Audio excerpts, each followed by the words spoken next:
Well, hello there. This is Vichar, the Chess Noob, learning and having fun with chess. Now, I've recently not made quite as many videos and blogs, and you might have noticed for those of you who are my regular viewers. And the reason for that is I've just about finished my second book. In fact, the draft is all done. I'm waiting for a printing sample to become available. So just to make sure there aren't any sort of printing gremlins I need to fix before the formal release. There's the cover. Thank you to chess.com for allowing me to use their logo as a top blogger on the cover. This is a book that's going to look at the very best chess opening attacks from the romantic perspective. Those of you who watch my videos will know that I love the romantic style. It will make use of the best historical exemplar lines to teach you how to play these romantic attacks. It's probably going to be released in mid-November. Keep an eye out on it. Now, I haven't been playing as much chess either because I've been trying to really finish the book, but recently I got 2 games of the Greek gift sacrifice, brilliancies all over the place. And in this first game, which I played about 2 weeks ago, I got my first game with 3 brilliant moves, but I lose anyway. Let's go take a look. So the game starts off with the caro-kann defense. I have white, so that's e4, c6, d4, d5. Okay, caro-kann. And here, of course, knight, looking like the main line, they capture. But of course, I always play the von Hennig Gambit. And in my new book, I dedicate one of the chapters to the von Hennig Gambit queen trap, along with the refutation to it, and also a number of different variants. For example, how you can get to the trap from the Black Dima Gambit. All right, so a bishop, c4, von Hennig Gambit. Immediately looking at that pawn, very commonly they'll develop the knight. Now push f3, captures, that's their best move. Develop my knight, and here you can see sort of the logic behind the von Hennig Gambit. I'm substantially up on development, and you will notice white knight can't develop to its normal square, blocked in. Looks like they need to develop the bishop potentially. And the trap line starts if they try to pin the knight. That's a mistake. In this game, however, they played e6, which I suppose that's okay, but it blocks in development of another one of their pieces. And this is potentially one of the risks with the caro-kann when facing against the von Hennig Gambit. All right, short castles. I'm basically fully developed, all sort of bound up for black. They get ready to castle as well. And here on move 8, I saw, yep, they're probably going to castle kingside. And I'm going to put things in place. You can see Stockfish didn't actually think that was a good move. I think he thought it was an inaccuracy. But I pulled this back, sneaky move. Very often the opponent at the beginner intermediate level will not see an incoming Greek gift sacrifice. Bishop ready to sack itself on the h-pawn, and the knight ready to jump forward, and potentially the queen here, maybe can go here, maybe can go there, again with a view on the h7 square. So getting ready for the Greek gift sacrifice. All right, they shot castle as expected. Move the knight forward, because basically what I want is to dislodge that knight. At the moment, that knight's defending. They don't push, that's okay, so they decide to move the rook. That's a mistake, because here I now capture, so that gets rid of the defender of the h7 square. Getting all ready, they take, bang, brilliancy number 1. Queen captures, and here, knight forward. It's the second brilliancy because it looks like they've got more defenders on that square than I've got attackers, but the sacrifice, capture, queen to h5, check, king back here, and unfortunately in this position I made a blunder.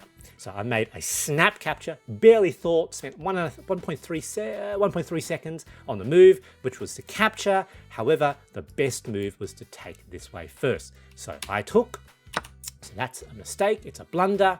However, black here has only a single good move to punish me. Can you see it? What did you find? So the best move for black is they had to give a check this way. And that sort of gets rid of their problem. You can see they're up on material, plus 2.4 or so, so minus 2.4 or so. So they're doing really well. I have to, in this line, basically, I have to move my king, and they basically just up material. However, the natural move, which is what they played, was to play f6, counter-attacking. Looks like it blocks my attack of their queen as well. But now, I've got my third sacrifice. I sacrifice my second bishop. The bishop captures, another brilliant move, 3 brilliancies they take, and here, notice that I've completely removed their kingside defenders, their kingside pawns. Obviously, the rook can capture there as well. What does it look like? Check, check, and basically I drag their king out from their little nook on the king side, out into the center of the board, chasing it with checks, and effectively I can then checkmate it in the middle of the board. That's what I was aiming for. That's what I was trying. There we go. Check, check. Notice blocking here, here, check, king here, and unfortunately here I lose my move.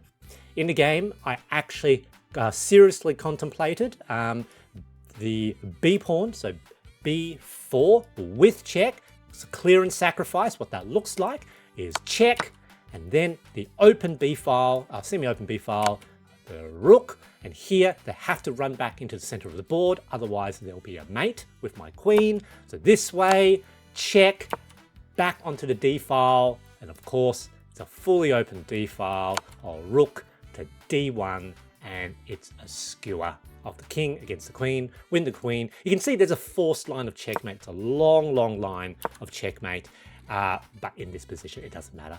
White is completely winning. So that's what I needed to do. I needed to play b4. Unfortunately, in this position, I lost my nerve. I couldn't in the game quite get myself to sacrifice another piece, but that's what I needed to do.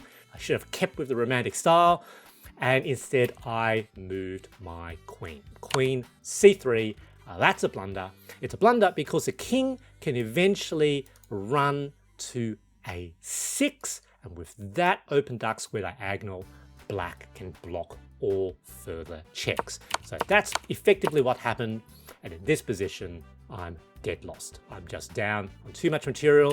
I should try to play on for a little bit, but you can see, forced to trade queens. Very difficult to be tricky, with the rooks when white is up material. I try to make some threats, but doesn't work here with the attack. King here, I can't save both rooks. In this position, I opted to resign. However, I wasn't even mad. 3 brilliancies, and those 3 brilliancies were all not accidental brilliancies. I deliberately played those as sacrifices, thinking that they'll be good. So I was really, really proud of that game. Need to, work on my middle game though. Now, yesterday, I had another opportunity to play a Greek gift sacrifice. Now, let's have a look at this game. Greek gift sacrifice, it's the best way of farming brilliancies. They're often really good, really fun games. Opponent often doesn't see it. First opponent was from India, second one from Pakistan. So interesting, both from the subcontinent. Let's go have a look. So I play white, e4 again, and they played Owen's defense with b6. Now, against Owen's defense, what I normally do is just take the full center. Yep, Fiend kept over the bishop. Need to defend that pawn that way. And now they push here. And in this position, what they're potentially likely to do is pin the knight so that it's no longer defending the pawn and potentially to take. So in this position, there's a number of things I can do. I think Stockfish reckons just develop the other knight. It's probably best, just opening principles. Opening principles are good. Or potentially bishop to this position because it's quite clear where the bishop has to go. They're probably the 2 best moves. Recently, I've been trying to take a slightly different approach to Owen's defense to these hyper-modern openings. Now, one of the things with hyper-modern openings is they're often a little bit slow for the opponent.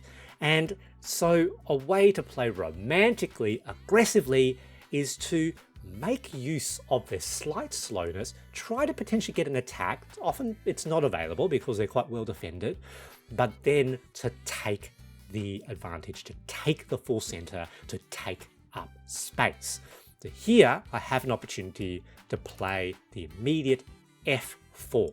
Take space and then maybe develop my knight behind it. And that's what I've chosen to do. And it sort of makes things a bit more cramped for black. It makes it more difficult for them to play. F4. Stockfish didn't like it, but I thought that was potentially a good move.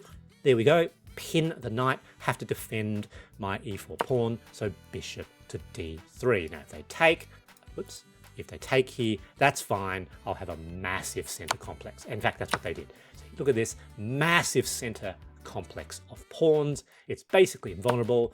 Here they push the wrong pawn. They should have pushed their F pawn, even though that's, a little bit scary, weakens potentially that like square diagonal. They did it this way, but that doesn't work because E pawn forward and it's locked. Look at this massive space that I have, and more than that, their fianchetto bishop is basically useless. It's been locked out of the game. It doesn't have the long dark square diagonal because black can't capture his own pawn. So it's locked here, doesn't make sense here. Here, maybe if they want to trade bishops. In fact, I think that's actually what Stockfish thinks to be the best move, to trade away that bad bishop. You can see they develop that knight, but that knight really has nowhere to go either. Maybe they can rotate this way. It doesn't really work. Here, develop my knight behind my F pawn. Very, very happy. Develop the other knight. Now short castles, and already here, because my bishop went to d3, looks like they're going to castle this way. Only logical thing, I've already got set up the ingredients for a Greek gift sacrifice. Except they pushed the knight forward, which was a little bit annoying because, of course, it's a blocks that diagonal.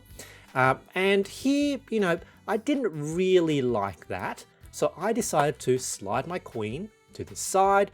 Stockfish wasn't scared, thought that g4 was best, but I thought this was potentially going to be a little bit annoying.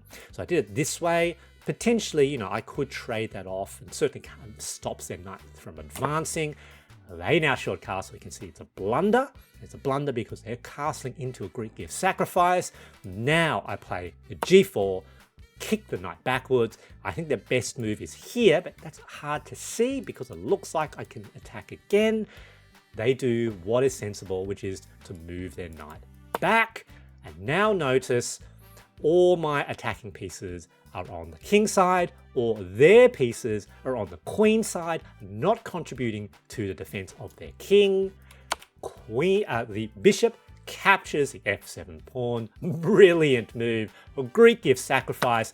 They take queen first, king back, knight forward, and here it almost looks like mate.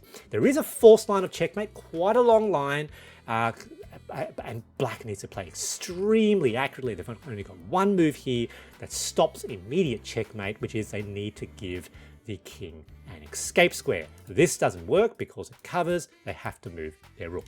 So rook slides over. Here, I now gave quite a long, had a long think. I think I thought for about a minute. Oh no, here it was pretty obvious. Yes, obviously check, king here, and in this position, I thought for quite a bit. So I didn't want to make a mistake and lose again. So I really sort of took stock of what I had. And part of that is taking notice of what checks I've got. So firstly, there's a check here. There's potential check here if I can get the knight onto the h7 square. Here, there's potentially a check there as well. So here, looking at a number of different possibilities.